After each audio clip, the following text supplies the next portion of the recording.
Welcome to Vale la Pena. In English, that's worth your while. I'm your host, Cynthia Ribas. This is a show where we get to do some grassroots philanthropy together. In all episodes, we'll feature nonprofit organizations engaged in inspiring projects for people, animals, and the environment. Some guests will be representatives of those organizations, and they'll share with us more about initiatives they're working on and ways we can participate. Check the show notes for opportunities to impact these humanitarian causes together. You can find this show through my website at www.rebuslegal.com and on YouTube, Facebook, Apple Podcasts, Spotify, Google Podcasts, and more. Now, please join me for Vale la Pena. Hello, I'm Cynthia Ribas, and welcome to Vale la Pena. If you're new here, we are a show committed to grassroots philanthropy.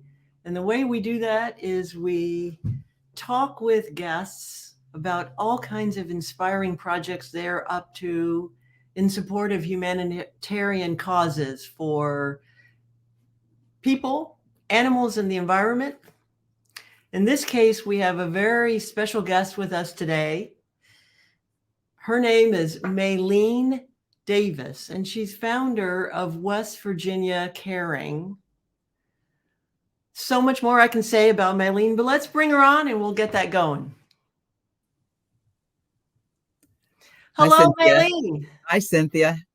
Thank you.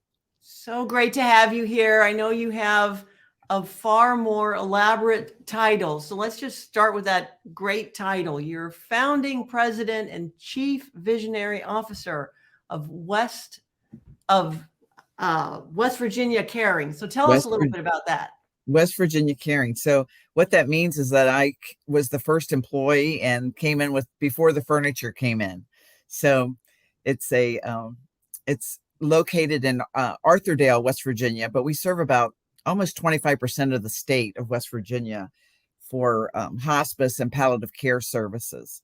So what that means is that all the people that we take care of, or 90-something% of them, are in their own home or wherever they call home. And that they've been told by their doctor that they don't have a cure for what is wrong with them. So then they refer them on to us, and we spend hopefully months helping them through this journey of preparing for the end. And while they have an audience of family watching how this all transforms. So we've been doing it. We're celebrating 40 years. And today I'm actually located in the Eleanor Roosevelt New Deal historic Arthurdale Inn.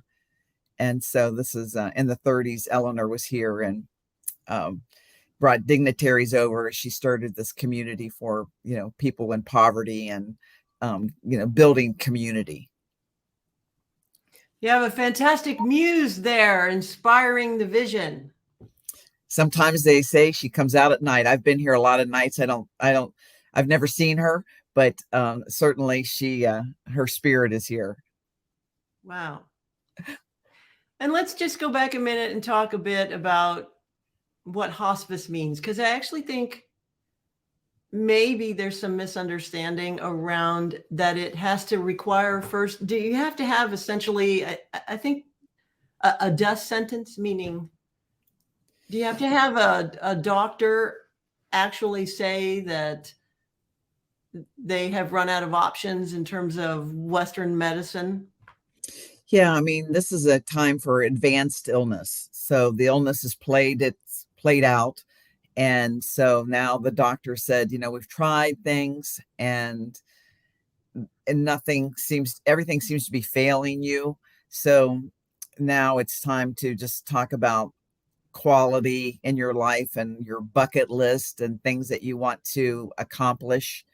And so, in hospice, I'm a hospice nurse. I've been a nurse for 40 years, but been working in hospice for almost that time. But we just feel like there's a lot of growth opportunity for both the individual, but also their family. But so we use the term care beyond cure, which means that even though the cure may not be possible and we've kind of exhausted that, there's still a lot of caring that can happen. So, and that takes a neighborhood, it takes a community, it takes a church, it takes a lot of people in your life to make that work out well for you. But for most people that are on hospice, that works out. And so we just get over the top remarks and comments about how much people needed it. And mostly they say they wish they would have had it a whole lot sooner than they actually received it. Why do you think people don't actually get hospice care sooner than they receive it? Well, I think that's it's an incredible question. It's a question we've asked for probably 40 years. But I think one of the issues is that we have trained up decades of nurses, doctors, pharmacists, social workers, all kinds of healthcare professionals that really are not trained in end of life care. I'm a nursing school faculty former, and every student got to see a baby being born, which is so terrific. But the other end of the continuum, people dying, there was no room in the curriculum for that. And unfortunately, across the country, we're still graduating people who really do not have that experience. It's more of an elective or something that they might be interested in, but we really are not putting out into these hospitals and to all the healthcare entities, people that are truly educated in hospice. And there are great national associations who have been working tirelessly over decades to try to get that turned the other way. But I think that we still have a lot of people. So then when people go in for healthcare, then they don't find out about us. So our biggest challenge is really just finding out who needs us and then running to get there so that they actually have time to really be with their family and be able to communicate the things that they want to, near the end. And that while the family's watching and being a participant in their care, that it's not something that's completely overwhelming for them, So I think that I think that really is much of the issue of how hospice is, really the best kept secret in healthcare. It's not something that people often know about. It was funny. I was sitting on a plane once and I was sitting next to an attorney, and he said he was 78 years old. He was a intellectual property attorney and from Washington, D.C. And so then, of course, he asked me what I did. And I told him, I said, well, I'm a hospice nurse. And so I said, do you know about hospice? And he said, no, I really don't. And I said, well, at 78, you really should know about, hospice. And we had a big laugh about it. But that it's really kind of sad, that people who are even, well educated really don't know how to access it exactly, or, when to call. I mean, I always said, everyone wants to go to heaven, but a lot of people don't want to go today.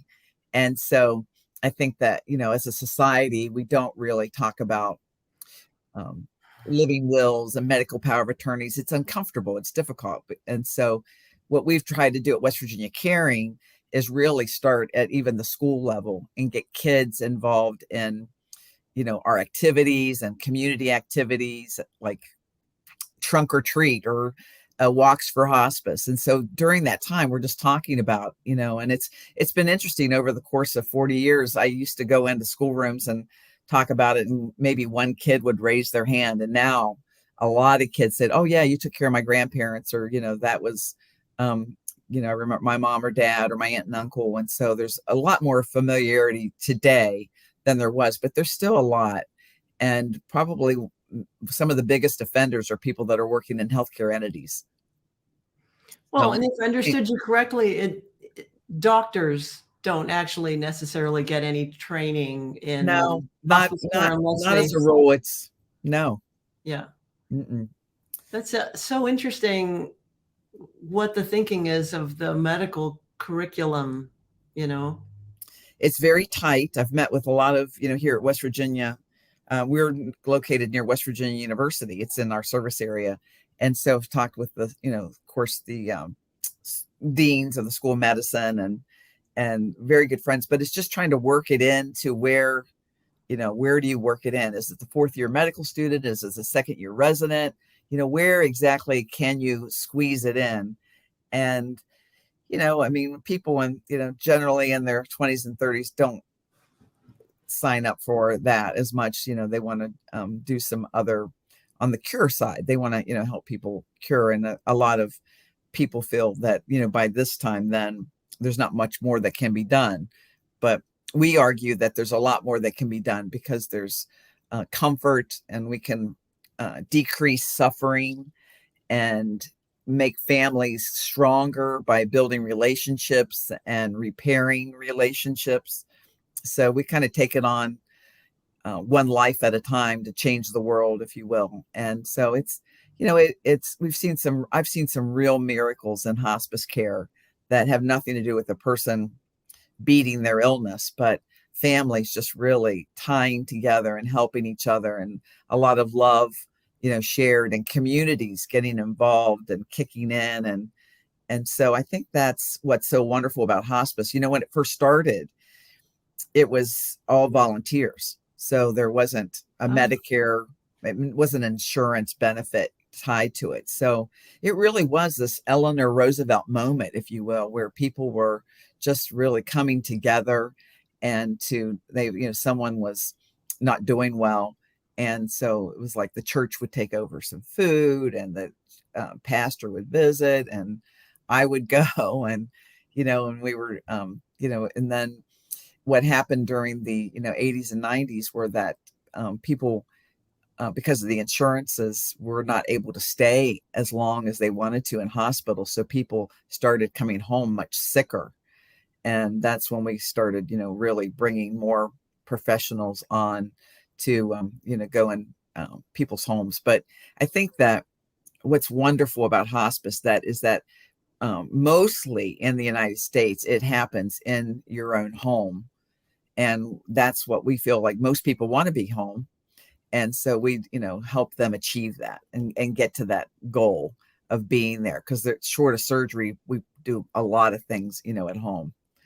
So interestingly enough, my mom just entered hospice care this week at the age of 92. She'll be 93 this year.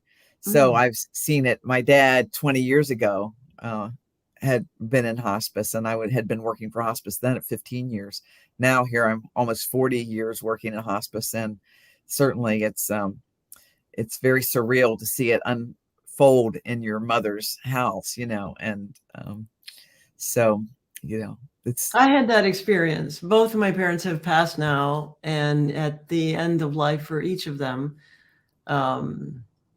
we had caregivers coming to the home. And to me, the hospice teams it was like angels, it's like people on wings. It really does take a special skill set and training. And as you mentioned, for the person who's passing, but also to care for all the family that's going through their process of accepting that this loved one is passing. And it's hard, it's one thing to be elderly or, be an older person. And so it's a little bit more expected. My mom's 92, she's 93, although, as long as she has great quality, I don't want her to, suffer or prolong anything. And so you make decisions as you go along, when the doctor says, well, you could take her to the emergency room and get a chest x-ray, and you think, have you been in an emergency room during the pandemic? No, that's, it's like a hurry up and wait. I mean, they are superstars there, but at the same time, anything that you can just do in your own home is really the way to go for someone that, I think when it's hard for, our hospice is when you have an 8-year-old or a 16-year-old. And that was, interestingly enough, in West Virginia, because you think of West Virginia as an, aged state, that was some of my first hospice patients, back when.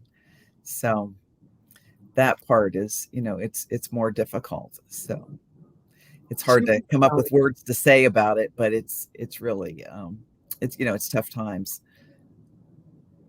Right. When the Oh, patient's yeah. young.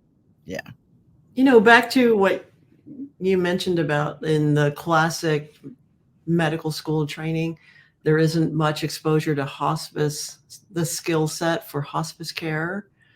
I'm just wondering, do they have, and all I'm referencing here is, so I'm a lawyer, and this particular podcast is the philanthropic arm of my law practice. Um, It's pretty great. Well, just, the law practice is all about service. This is just the fulfillment of a dream to get into some philanthropy together with people in a grassroots way. Because what we will do here is in the show notes, put in links to West Virginia Caring. So anyone who wishes can participate directly with your organization by way of donations, and perhaps there are maybe volunteer opportunities too for persons who are in West Virginia. But I know, like, back to law school, there are the required courses. Each state mandates you have a certain number of units in different areas, and then you have your electives, and then you have sort of more practical opportunities. You can clerk with judges, or you can work with certain lawyers in the community. Depending on the particular law school, you might be able to get credit for the nature of the work you're doing. And I'm wondering, is there that kind of thing for medical students? Well, I think every university has a component of service activities, certainly. I think that they're very creative in that at sometimes. So we don't see, drones of people heading into, in our doors to want to participate in that, even though we do a lot of community outreach because, I say, they're fundraisers with, which are really marketing events with financial implications. So, we have golf tournaments and things because we really try to reach people where they're at and where they're comfortable. And then, try to just, get them some information. So, in a golf bag, we're putting a golf ball, but also a flyer on, what we do. Because when people are at that point, we want them to, to call and be able to get some help in advance of any crisis and things. So what's happened, over time is that in West Virginia, of course, we end up, have people around 2 to 3 months on average. We'd like them maybe a little longer just because it takes, a while to get everything set up and move people through these, kind of stages of dealing with the fact that your time is going to be counted on, days and months or weeks. And so I think that, I think that's been a really, important, but I think that there could be more done, and I think that every state has some really wonderful hospice programs. Ours is a nonprofit, as you said and so, it's just been around for a long, long time. So, many of the people that we take care of, because it's small communities, then we end up knowing a lot of, parents and grandparents. And as you get older, they get closer to your age, but it's, it's just such a wonderful phenomena, if you will. And that has been just such a blessing in my life. For all these years, I had no clue that that's what I was going to do. But, God certainly has opened up a lot of doors and said, yeah, this is how you're supposed to spend your time while you're here on this earth. But I do think that the changing curriculums and getting it more open to and talked about more in our fields of study, that it would make a huge difference. There's a data point actually that I can point to about that, and that is that in the late 90s, early 2000s, West Virginia actually passed a law that said during your licensing renewal that you must have 3 hours, just 3 hours of end of life education before you could get your renewal. So that we saw the numbers of people being cared for in West Virginia go up drastically. It was, it was really wonderful. And it was really kind of funny to see.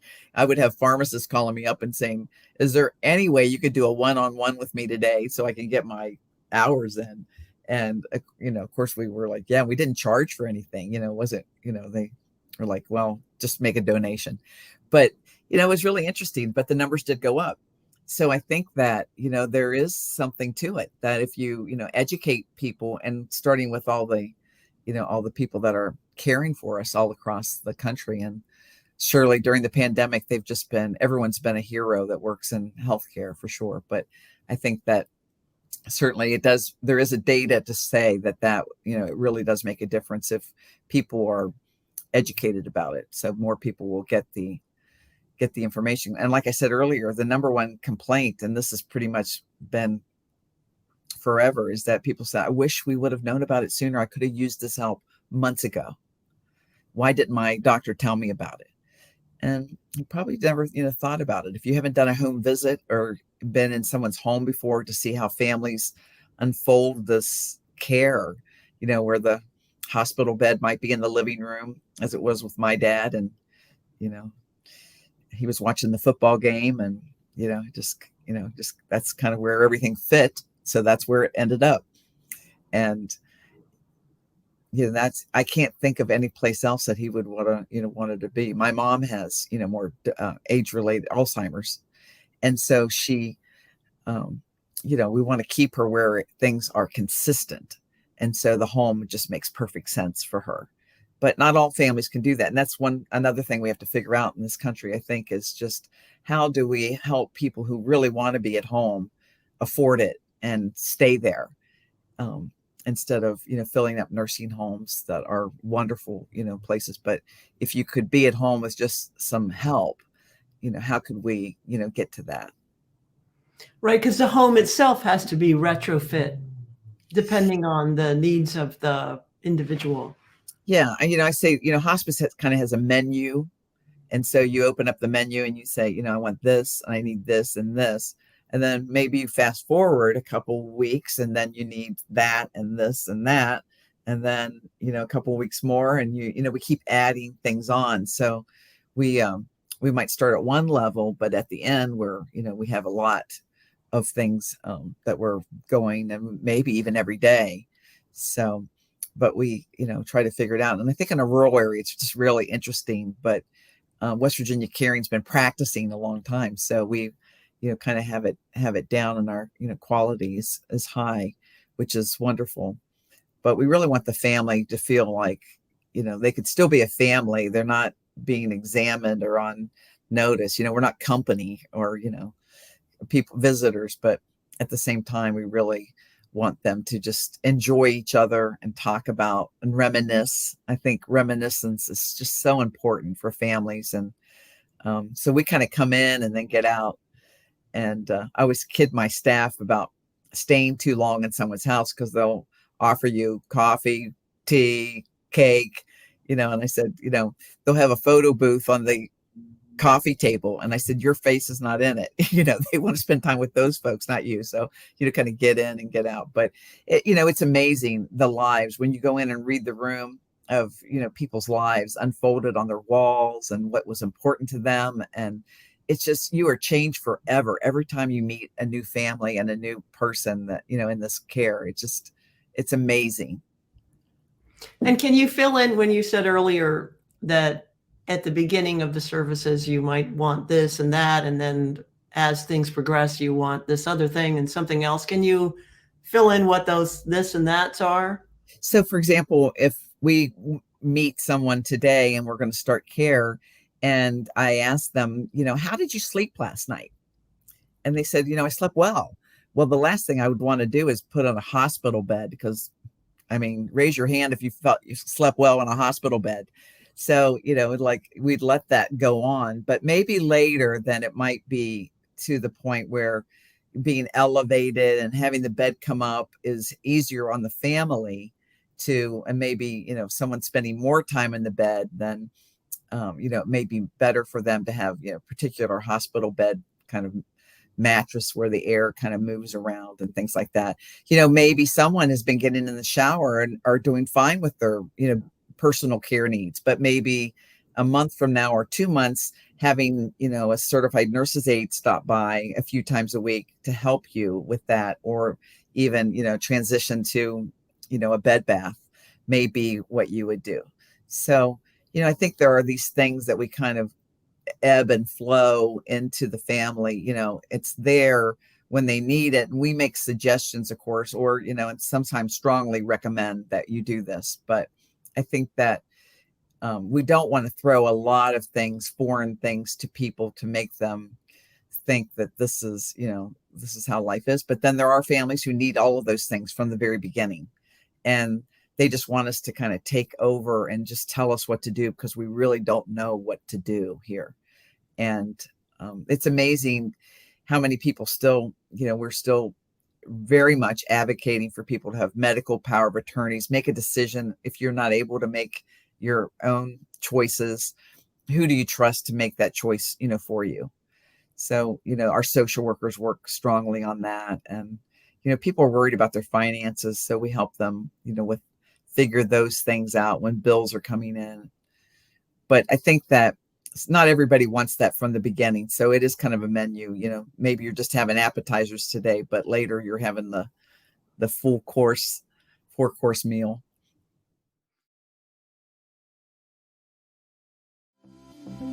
Thank you for tuning in to Vale la Pena.